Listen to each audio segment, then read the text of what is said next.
Yeah, what's good, y'all? Zahir. Welcome back to another zahier reaction video. And today we reacted to new details reveal why King Von killed the deadliest female shooter.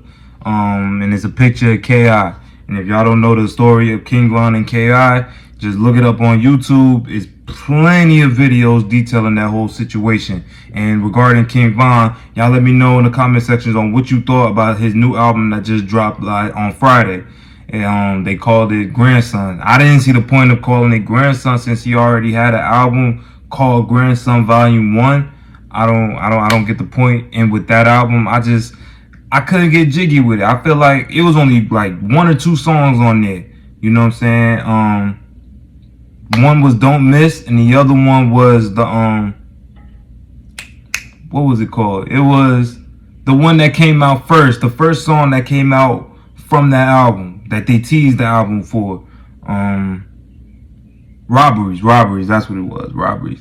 It was them 2 songs. Every other one was like, it's alright. You know, I feel like that album was more directed to the female audience, like how they did with Pop Smoke, you know, because you know, King Von's music is more aggressive, it's more grimy, you know what I'm saying? That album was just more, you know, softer tone, like, you know, more vibey type music, you know, like on some Dirk shit. So that's why I feel like it was for the audience. But y'all let me know in the comment section what you thought about that album. But before we get into this video, don't forget to leave a like, comment, subscribe, and also go show love to all the channels that's going to be in my description box down below. Those same channels are going to be on my featured channels as well on my YouTube page. So please go show love, because it does not cost a thing to show love. Nothing at all. But with all that being said, I ain't going to hold y'all no longer. We're going to get right into this video and see what's up. So cue the intro.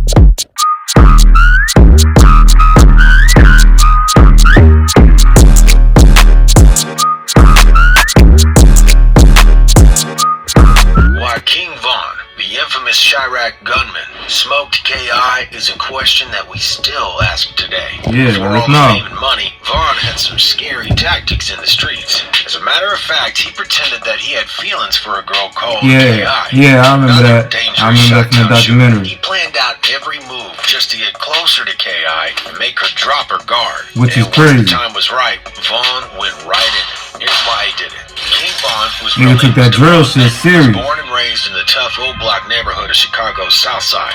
Von's dad, Ada Park Silk, wasn't around much because he was always getting locked up. Sadly, he looked exactly like his pops too. Terrible ending. By the time Von hit 16, he got caught up in jail for the first time, and it didn't stop there. He kept going in and out of the system for the next 10 years until his life was tragically cut short in late 2020. Yeah, R.I.P. Von, man. As much shit as he did in this world, R.I.P. him though. Rap heavyweights like Chief Keef and Lil Durk. Yep. Block got its name as a tribute to Odie Perry, a well-respected member of the BDs who got killed back in 2011.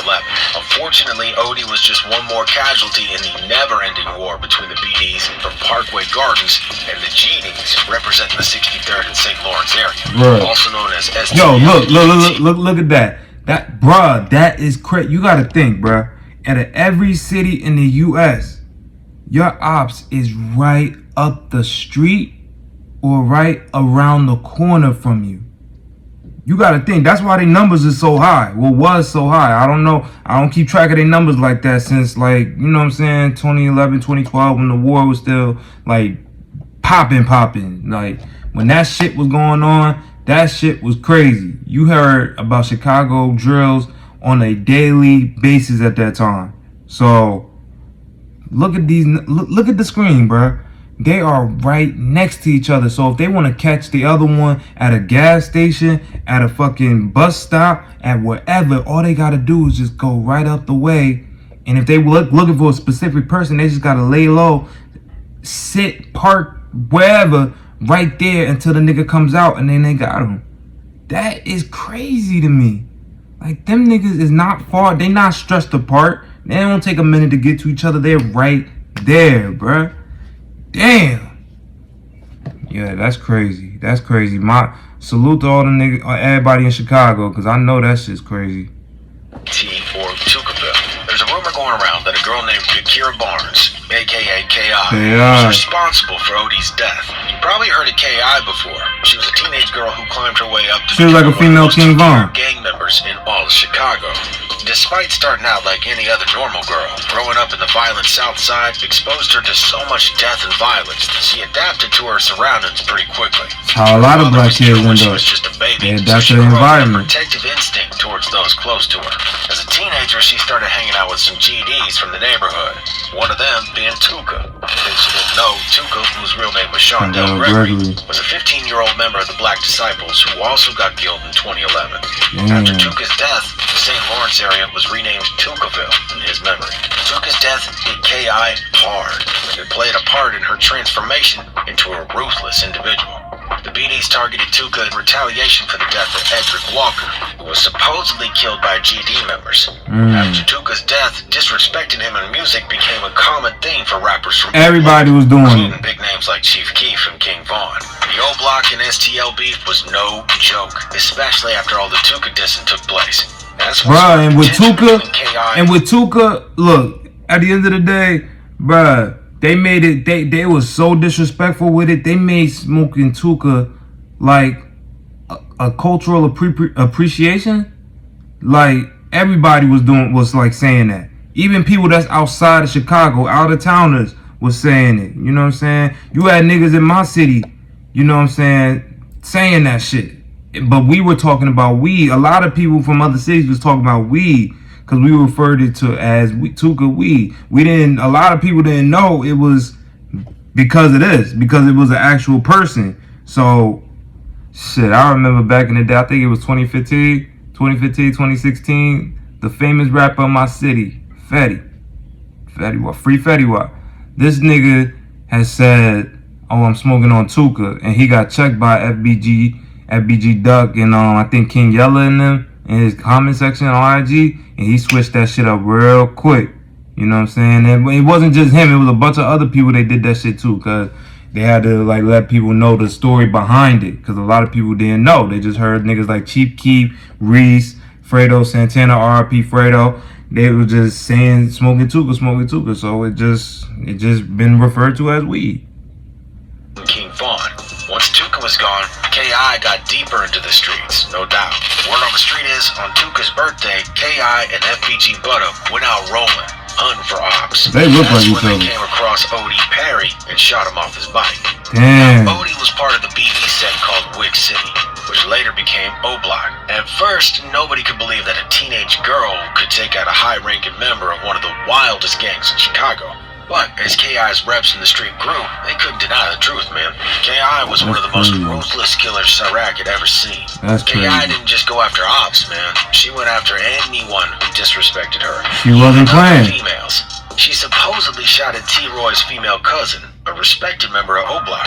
The cousin ended up snitching, but K.I. still beat the case. And it ain't just the streets that she was putting work in. She was bragging about her activities on social media too, tweeting stuff like, shout out to Odie for being target practice, LOL.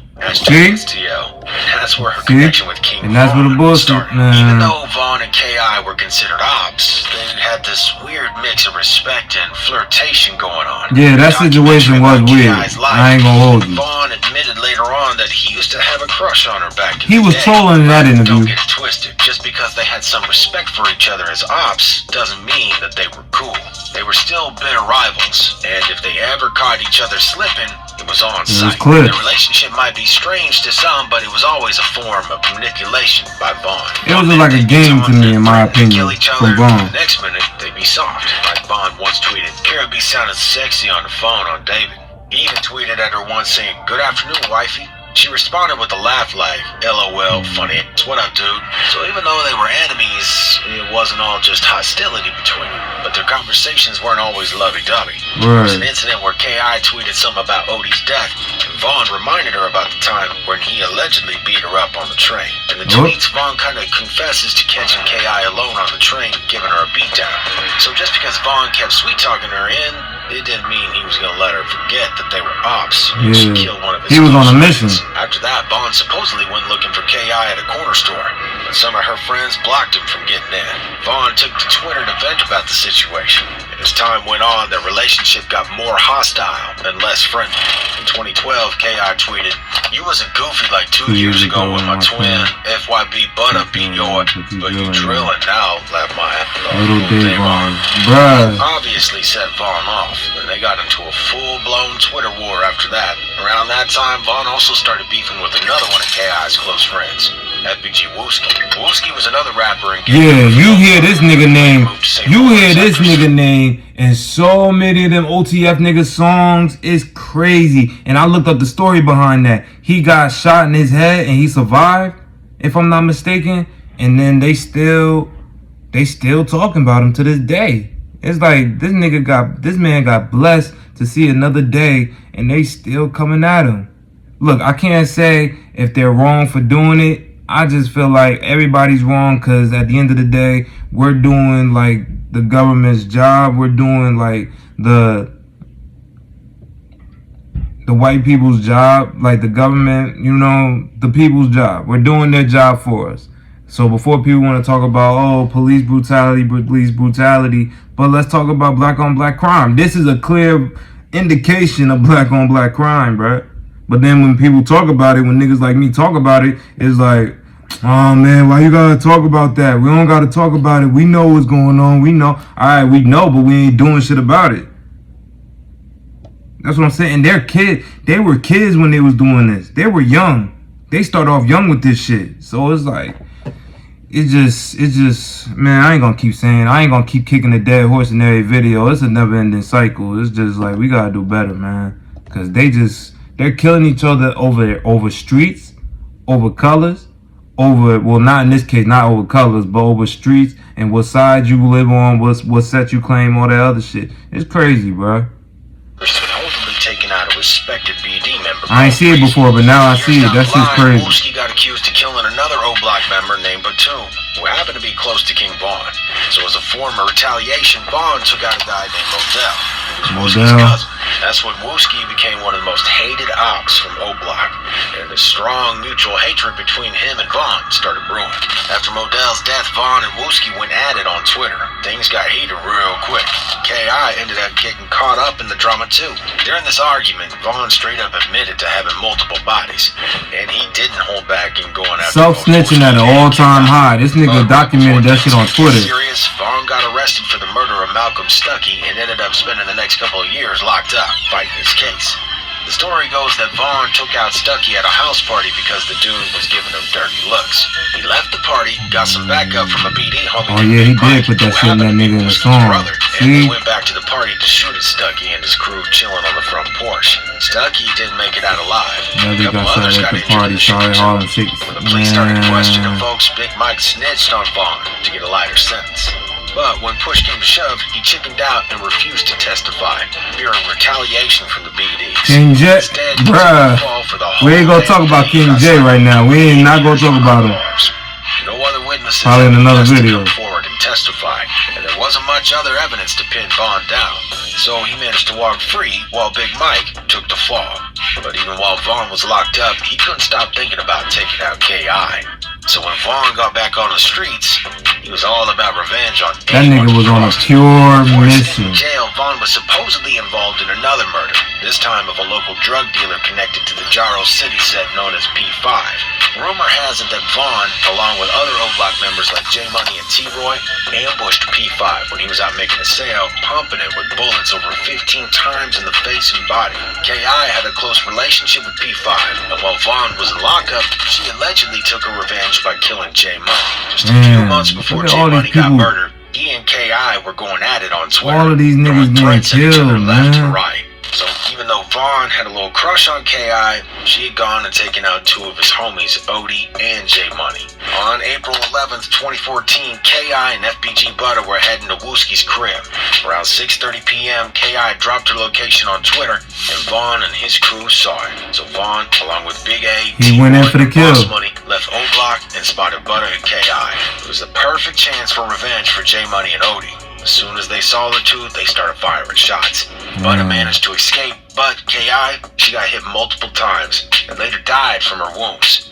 For years, it was a street rumor that Vaughn had taken out K.I., but the police never had enough evidence to prove it. However, years later, documents from the Chicago PD were leaked to the public, indicating that Vaughn was a prime suspect in her death. According to the paperwork, Vaughn gave 2 different alibis for the day of the murder. He agreed to take a polygraph test. Although his alibis didn't confirm his exact whereabouts at the time of the shooting, and he never actually took the polygraph test he agreed to, the DA couldn't prosecute due to a lack of evidence. Leaked documents confirmed one of the oldest street rumors in Chicago. Vaughn was involved in the death of his main op, K.I. Some believe that there was no other way out for K.I. nor for Vaughn. They both lived a dangerous lifestyle that ended up taking... No, fuck all that. Fuck that. There's always a way out. It's called moving out your city. If you feel like your city is it's too much shit going on, like I did. Once you feel like it's too much shit going on and your name is all out there in the street and you feel like that your eye twitching and you feel like every time you go outside that something's about to come and you not, just move out the city, man. I understand the city's a thrill, but if you feel like something is funny in the air when you go outside your house, dip, just leave. There's nothing sitting there. There's nothing there in your city for you but death at that point, bro. Just get out. But a lot of people, when they're in their cities, when they're in their respective hoods, they don't see a way out. They like that. They like that energy. They feel like they can't get that energy nowhere else on the globe. So they just sit there, and sometimes it just leads to ultimately it just leads to your demise, which is crazy. The sword, you die by the sword. Word up. Eventually, both ended up reaping what they sowed. Condolences to both their families. Word up, condolences, man. But what y'all think about Vaughn's retaliation? Let us know what you think down about it in the comment section below. And if you like this video, let me know what you think. Click like, click subscribe, share it with a friend or two. And as always, remember to keep it real. Word up, man. Let me know what you thought about this whole video. Let me know what you thought about this whole K.I. and King Von situation. Just let me know what y'all feel like. I'm always checking the comments. Please just let me know, man. Alright, y'all. This is the end of that video. This was King New Details Review reveals why King Von killed the deadliest female shooter. I feel like they both were just too far in the streets. When you that far into the streets, thinking rationally is gone. Common sense is gone. The only kind of rational and common sense you got in your brain is how to take out the next op. You know what I'm saying? Especially, it's a dog eat dog politics going on in every hood, and it don't matter where you at. Houston, LA, New York, Detroit, Chicago, it don't matter. Everybody's running off of the same rules now. They killed my homies. They killed the people that's closest to me the most. Now I gotta get revenge, and it's just back and forth, and the numbers just keep going up and up and up and up and up. And they just doing, like I said in the video, they doing a job of the government. You know what I'm saying? They doing a job for the police. They don't even have to. And then when they put it online on social media, like Vaughn did, this nigga detailed everything on Twitter. He posted every single day what he was thinking, what moves he was about to make, what's going on. And he even added and just went back and forth with the niggas he was beefing with online. So the feds, the cops, it's not a hard investigation. You just go log in on Twitter and just see what this nigga is posting. It's right there. And that's why it's like, I can't call a lot of niggas gangsters now that do that shit. You're not moving in silence. Gangsters move in silence. Y'all niggas is moving clear as day on what y'all doing for validation and cool points with y'all homies. That ain't cool points. That's just self-snitching on yourself. So now when you get pinched, you can't fight that. You can't dispute that. If you got a lawyer, you're making it a hard time for that nigga to get you out. Because now, look, it's all this evidence. It's hard as hell to say this not you. And this is your account with your profile picture. It's you, nigga. It's you. But it is what it is. Niggas just gonna do what they want to do regardless. It is what it is. But y'all let me know what you thought about this video. And in the comment section down below, and any other videos you want me to react to next, leave it all in the comment sections. I'm always checking the comments, so let me know down there. But with all that being said, don't forget to leave this video a like, comment, subscribe. Also, go show love to all the channels that's going to be in my description box down below. Those same channels are going to be in my featured channels as well. So, yeah, man. Show a nigga some love, because it does not cost a thing to show love. Love is absolutely free. Absolutely free. But with all that being said, I'm going to catch y'all next one, man. Y'all be easy, y'all be blessed, and be highly favored. And watch your back out here, because niggas is not playing fair. But I'm going to catch y'all next one, alright? Peace.